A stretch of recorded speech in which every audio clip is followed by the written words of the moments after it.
So in this video I want to break down the inside of a viral video, and you guys can just follow along and create a checklist, or just make sure that you follow all of these instructions when you upload a video to ensure virality and absolute performance. So let's start, and it really all starts with the title. Obviously this title is full of keywords like we previously mentioned.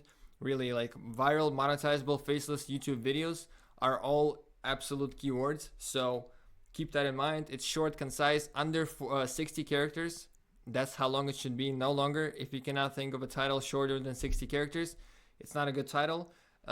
Additionally, if it's good for educational channel, 60 characters. If you're like Mr. Beast type of channel, or you're going somewhat mainstream, it should be 40 characters is absolute maximum. So next up is we got the first 200 characters of a description. I'm pretty sure I already covered this in the course. If you forgot, this also should be, first of all, it should be a literal like 1 or 2 sentence description of your video. So this video is a full course about creating viral faceless videos with AI for YouTube automation channel. And as you just noticed, not only it describes what's going to be happening in this video, but like essentially every single keyword, every single word is a keyword as well. Okay, so then obviously the next link, I would suggest you, if you're promoting your business or a service, or if you're making money somehow outside of YouTube, that should be the very much next link, because this is where you want to draw all of your attention, or all of the attention of the viewers. If at this very moment you are not promoting any kind of business, then actually the very much second line should be, you see how I'm pointing at the bottom at the links to your videos. Then you just want to bring over your videos to the top. So it'll start like this, the introduction line in your description, and then immediately you have links to your previous videos, so that people, because a lot of people, they click on a video, and everybody has ADHD nowadays, so they will naturally just scroll down to the description section right away. And so that way they're gonna have links, like they're gonna be people exposed to the links of your other videos, so that, I mean, they're gonna click on the links and stay on your channel longer, increasing your session time, which is only gonna benefit. Now, of course, the tools used in the video and Google Docs and this stuff is really like rather specific for my channel, so let's just ignore it and move on to the next screenshot. But if we're going down, so yeah, let's continue with description. Next thing should be the timestamps, and that's really how the format of the timestamps.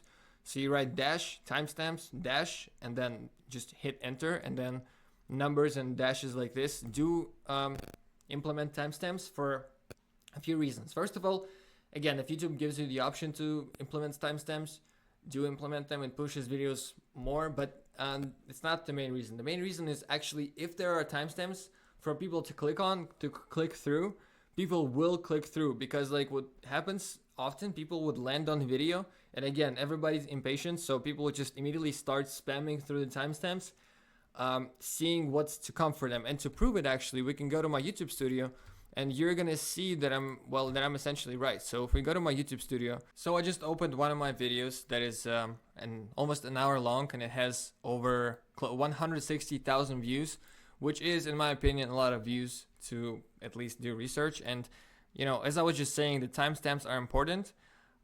So yeah, as we can see, these, you see, if we look at the graph, and we can see these little spikes. So 15% of people clicked off here, and let's say 17 clicked off here. And as we can see, that is right around the place where there is a concentration of timestamps. And there is no timestamps throughout this part of the video. And as you can see, people are just steadily clicking off. And as soon as timestamps are starting again, the spikes, they increase again. That means that just people are impatient. Like I said, they click through the video, they rush through the timestamps. They just want to know what's coming for them. Going back to another thing I mentioned in the course, is you literally just lay out what's coming for them, is what I did in the first, like, whatever, 1 minute. I showed them what's coming, and then that's what came for them. And that's why, by the way, the video went viral, in my opinion. And yeah, that's kind of the formula. So you do want to utilize timestamps. That's literally the proof of why you should utilize them. And yeah, it's just only lazy people don't utilize them. Anyway, let's move on. So we're kind of done with this screenshot. At this point, just configure your timestamps. As you can see at the bottom, I'm using these tags, which you should not be technically using on YouTube. But anyway, you should have a vidIQ, by the way, with my link. If you don't, find my link somewhere And with vidIQ installed, you're then gonna make sure to install the extension. And when you have the extension on the right side, every single time you upload a video, you're gonna have a checklist, which again makes it easy to remember everything. So let me point out certain things, because some things actually are, well, you should ignore. So first of all, the first one, your title evokes desire. Sometimes vidIQ will tell you have a bad title. If your title has proven to work, vidIQ doesn't know what it's talking about. So it's saying your title is easy to understand. Basically, it's not good at identifying if your title is good, but it is good at identifying if your title is too long. Like if it's saying that it's too long, it's probably too long. Otherwise, don't bother about the first three. Now, this one actually does match the keywords. So if this one is green, it basically verifies that you have enough keywords, the bare minimum in your the first 200 characters of the description that I talked earlier about.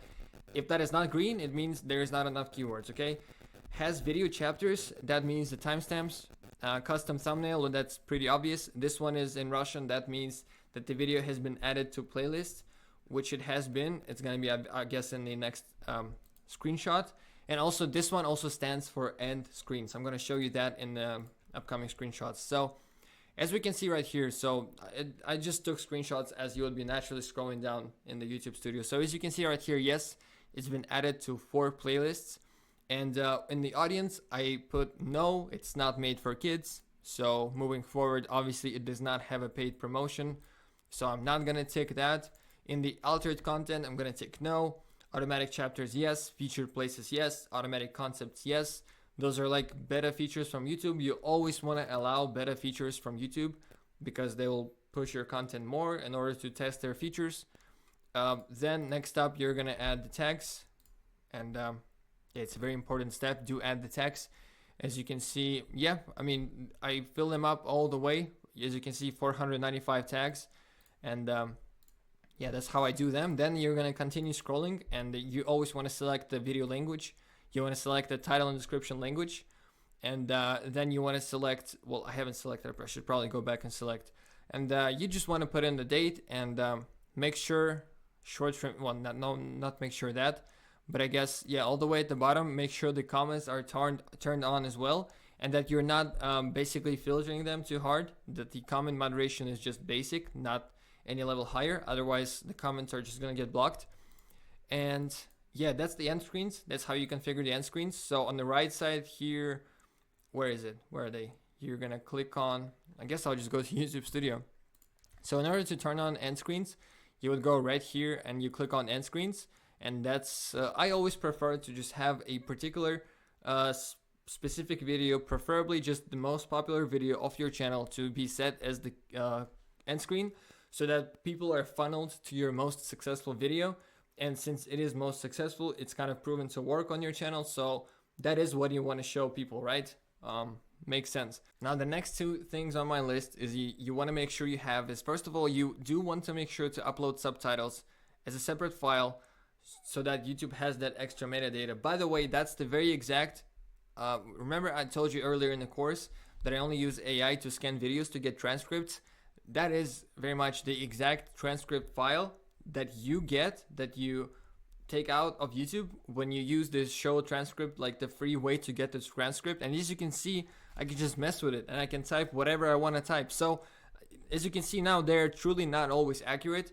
And yeah, I mean, God knows how people fill them out, because a lot of people, for example, the way you get this is you actually go to CapCut. When you export, you select this thing right here. In order to select it, you first have to generate auto captions. But the CapCut and all these other softwares are not accurate themselves. So that just creates, captions are basically not 100% always accurate. So yeah, that's just going back to my point, but you always want to upload them anyway. And once you upload, you then want to go to subtitles right here, and you want to translate your, you want to add subtitles to all these languages. If you want to target international regions, that's how you do this. So I added this full list, all the screenshots of the languages that I add underneath my videos, and you can see the result of it.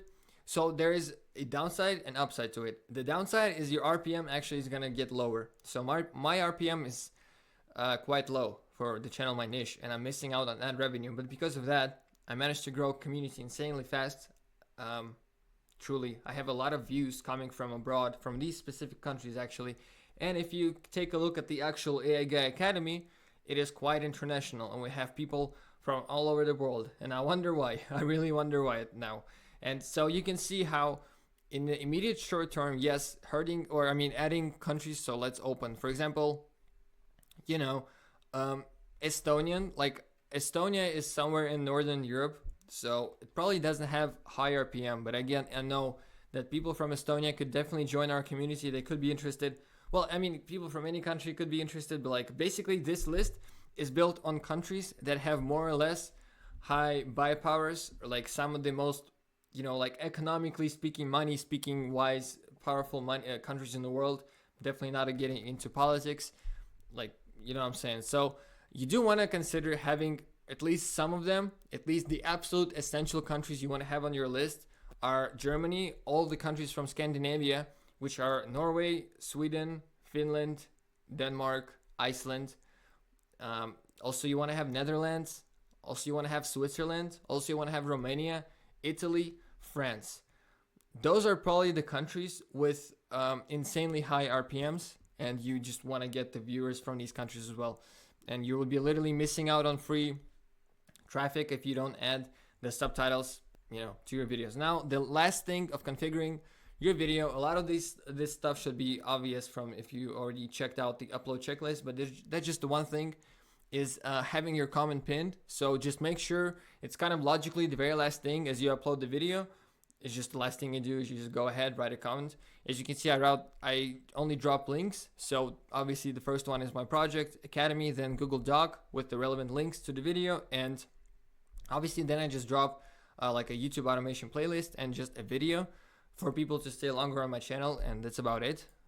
And so that's how you optimize the video.